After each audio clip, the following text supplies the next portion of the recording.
Hello guys. Gandang hapon. Kain tayong tanghalian. Ang oras na ba ngayon dito sa England? 12:26.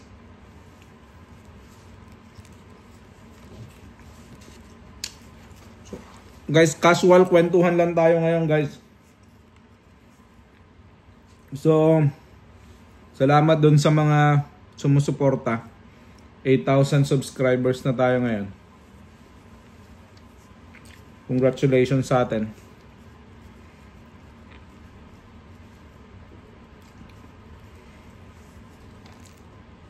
Hindi pa ako kumain, ang lamig na. Ang lamig pa.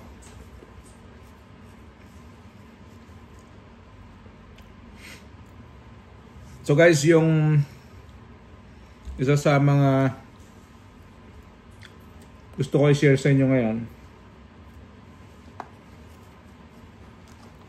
yung mga sasabi na hindi tayo legit na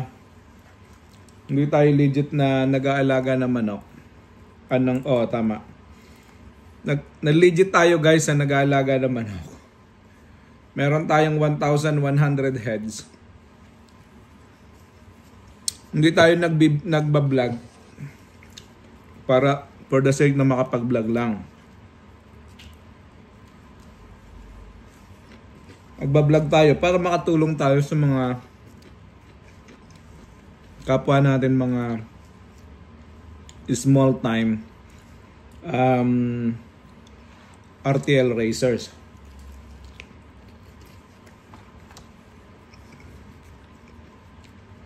Kung may mga kung hindi doon sa mga bagay na sinasabi ko na hindi kayo nag-agree, nagdi-disagree kayo, okay lang naman. Meron naman tayong kanya-kanyang opinion, kanya-kanyang experience. Pero hindi ibig sabihin hindi ako marunong sa sinasabi ko. Kasi experience namin, dami ko nang pinag-aralan natin yung business para tayo nung nagsisimula tayo, kahit paano may alam tayo. Yun. Huwag nyo naman akong i-discredit. Yung mga nandyan na nanonood, I'll take your opinion professionally, no? Kasi lahat naman tayo professional.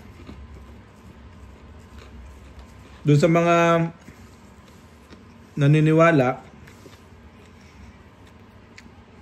maraming salamat po, kasi I can promise you na hindi naman tayo nagbablog dito for the sake na makapag-vlog lang. Kain tayo. Kulang pa pala yung ating ketchup. Tapos guys, real talk lang tayo, real talk. Hindi ibig sabihin kayo ay nakakita ng video na nag-aalaga ng manok, maraming itlog, babanatan nyo na agad. Kasi pagka hindi nyo pinagplanuhan, yan yung nagiging malaking problema natin. Kasi dapat pinagpaplanuhan kahit paano. Kasi alam nyo guys kung bakit. Malaki puhunan. Hindi siya maliit ang puhunan. Actually yung 48 heads lang, grabe na puhunan. Mahigit 50 mil na puhunan, 48 heads lang. Kung 100 heads pa, kung 200, kung 500, malaking puhunan.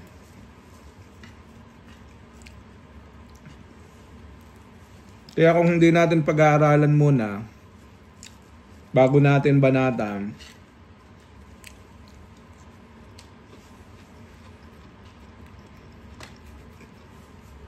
hindi maganda. Ako kahit paano nung una, Ako mabilis lang ako nagdesisyon nung una. Hindi dahil nakakita ako ng video. Hindi dahil naawa ako sa tao ko. yung tao ko kasi, nung nagpipigiri kami, dami namin baboy, okay yung tao ko. Ngayon, nung namatay ang mga baboy namin, nung pinagpapatay ang mga baboy namin, naibenta yung iba, wala nang kita. Ilang buwan din.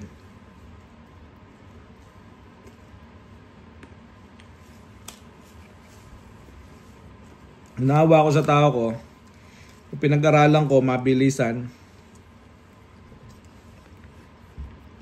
Tapos nung nakita ko na profitable siya, binanatan ko na. Kaya lang, nung una kasi ang plano namin 200. Nung kinompute ko, kung babayad ako ng tao, babayad ako ng lahat ng expenses, wala akong kikitain, lugi pa.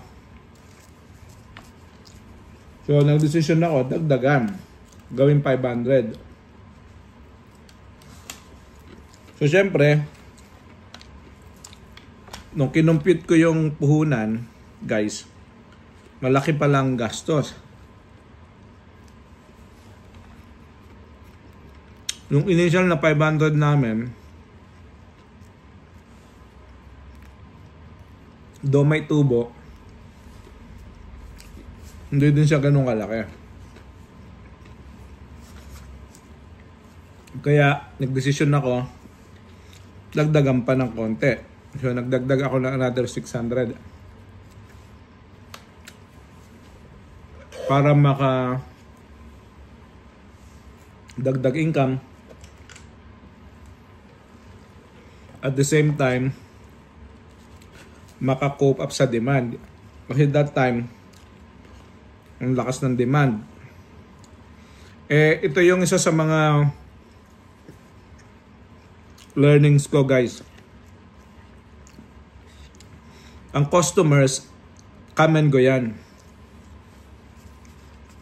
Yung bibili sa'yo ng itlog, yung mga negosyante, yung mga nagtitinda, yung kukuha ng medyo maramihan, come and go yan.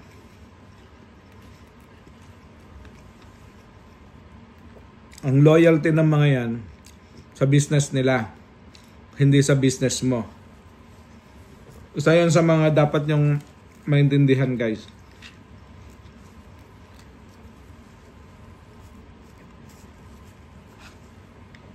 Ang loyalty ng mga kukuha sa inyo ng itlog, lalo na yung maramihan, 50 trays, 100 trays. Ang loyalty ng mga yan sa business nila. Ibig sabihin, kapag ka may isang poultry o may isang supplier na mas mura ang benta kaysa sa'yo, kahit 5 piso lang yan, guys, iiwan at iiwan ka yan. Lilipat at lilipat sa iba. Kasi ang argument dyan, mas mura sa kabila eh. Wala ka naman magagawa unless magbaba ka din ang presyo para makakompete ka dun sa competitor. So, yun isa sa mga na-realize ko, guys, dito sa business na to. Yung mga kapitbahay mo, yung mga suki mo na, posible babalik at babalik yun.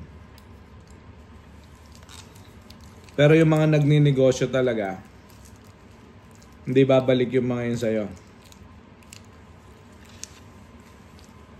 Yung mga nagninegosyo, babalik lang yun sa'yo pag mura na uli ang presyo ng itlog mo, o kaya mahal na uli dun sa kukuhanan nila.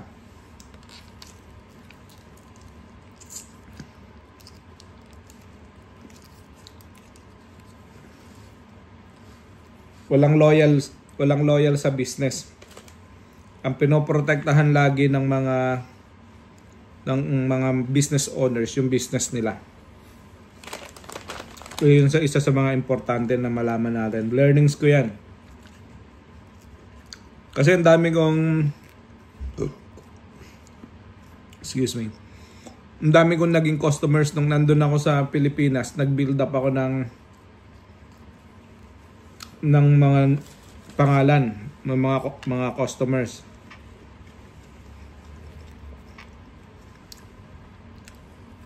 Nung una kumukuha lagi 30 trays, 50 trays, 60 trays.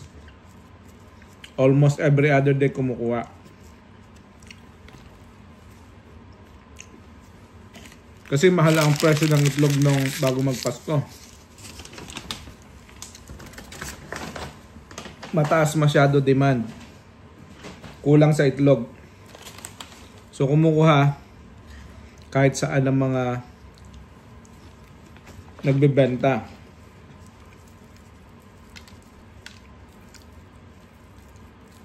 Natapos ang Pasko, bumaba ang demand ng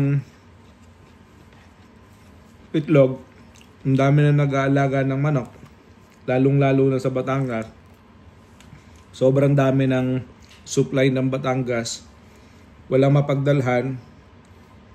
Sa Mindoro dinadala.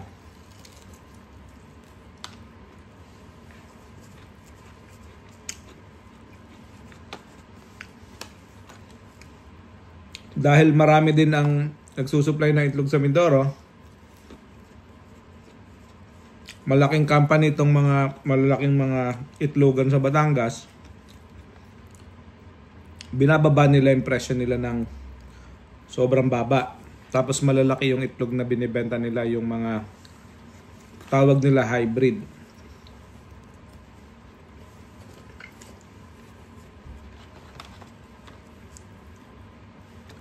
So yun, yun yung consequence. Yung itlog namin hindi halos mabenta. Dahil yung itlog ng Batangas mas mura. At syempre maliit lang ang kumpara sa cost namin.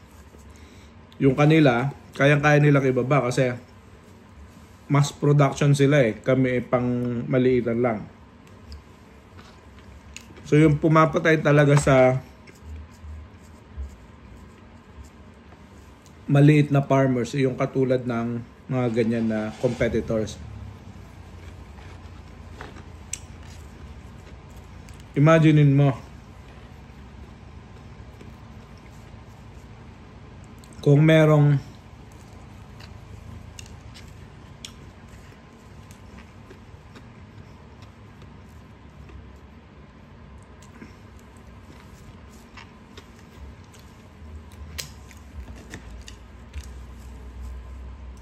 imagine mo kung meron ganyan, walang regulation sa province, patay ka talaga sa competitor. So yung mga katulad natin na maliliit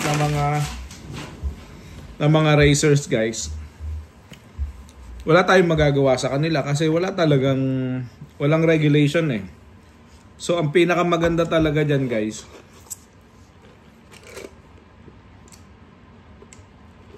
magbuo ng cooperative. Yung mga racers magbuo ng cooperative, tapos maglabi sa mga politicians, lalo na sa governor, lalo sa Mindoro, yung mga governor sa Mindoro. Yung governor sa Mindoro dapat pinoprotektahan yung mga small time farmers na katulad natin, yung mga small time hog racers, mga small time RTL racers, yung mga small time na mga broiler racers. Kasi kaya natin supplyan kung tutuusin yung demand. Halimbawa ay kung hindi natin kaya, di kung ano lang yung excess, yun lang ang numbers ng ng product na papapasukin sa Mindoro o sa probinsya. Kasi kung may regulation na ganon, mapoprotektahan yung presyo ng itlog, yung presyo ng mga manok at presyo ng mga baboy dito sa probinsya.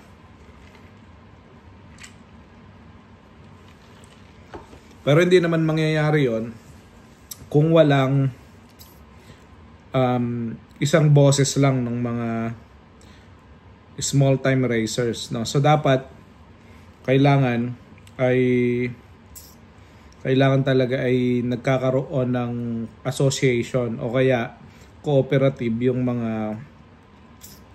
mga small time na nag-aalaga ng itlog, no? So yun yung pinaka-importante, yun yung pinaka-mahalaga siguro sa lahat ng mga kababayan natin na nag-aalaga ng itlog. Lalo na yung mga kababayan ko sa Mindoro, guys.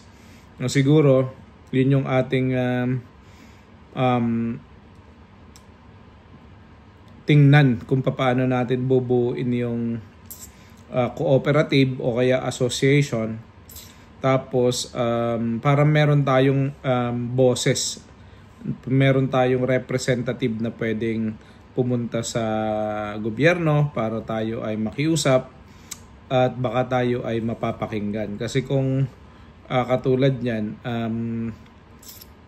ina-undercut talaga yung presyo tapos hindi natin kayang sabayan kasi mas mahal ang ating expenses kaysa sa kanila kasi konti lang ang production natin, same din lang naman nalo sa expenses. Hindi naman bumababa yung mga kwan. Kasi itong mga malalaking mga farms, guys, may sarili yang mga hatchery o kaya yung iba kung wala mang hatchery, meron silang pinukuhanan ng manok na sisiw tapos sila na magpapalaki. Tapos meron na silang sariling gawaan ng feeds.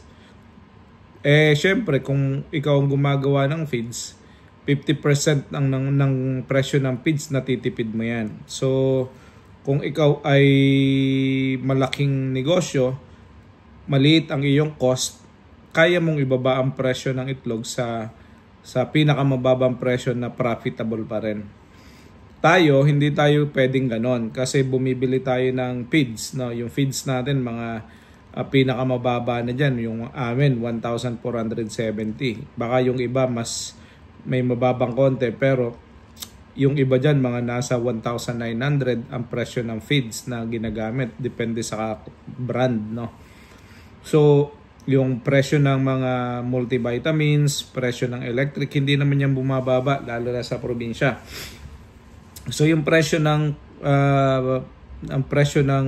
yung expenses natin hindi yung bumababa, yung cost of production hindi bumababa. Kung ang presyo ng itlog ay hahatakin pababa, kawawa tayo kasi either magbe-break even tayo, malulugi, o konting-konti na lang ang tutubuin natin. Minsan kulang sa pagod, pambayad sa pagod natin, no? So o sa pamumuhunan natin. So, yun.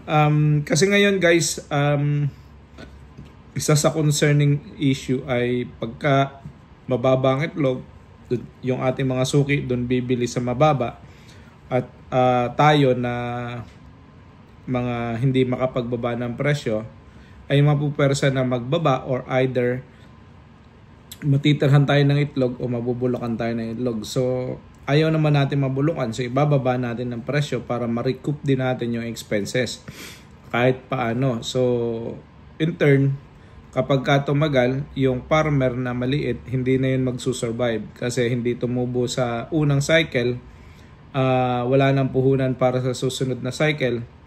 Ang mangyayari, titigil na sa pagninegosyo. So instead na maraming mga small time na ma-encourage, ay lalo pang hindi nagtutuloy-tuloy. So guys, yon isa sa mga, kung kayo ay hindi taga Mindoro, kung taga ibang lugar kayo, ito yung isa sa mga dapat na re-realize natin at dapat natututunan natin na cautious tayo sa pagsisimula, lalo na kung wala tayong maayos na distribution. Kung may tindahan tayo, meron tayong pagdabagsakan, may restaurant tayo, meron tayong bakery na pwede natin gamitin yung mga itlog natin.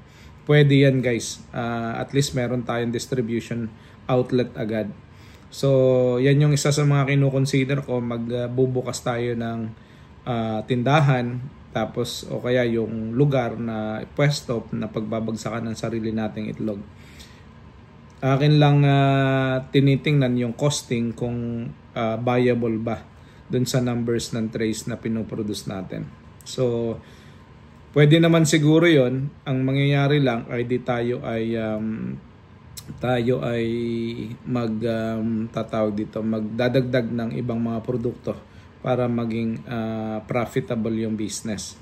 So gagawin natin yan, pero pinag-aaralan pa natin. So lahat ng bagay pinag-aaralan guys. Okay, so yan, hanggang dito na lang guys, at kung nakarating ka sa dulo ng video na to, paki-subscribe na lang. At salamat sa pagsama ninyo. Ayan, so malamig pa rin dito sa UK like I said. Tapos ayan, sa lahat ng mga kapwa ko FW, shout out sa inyo lahat. Maraming salamat, God bless, and see you all sa susunod nating video. Bye bye.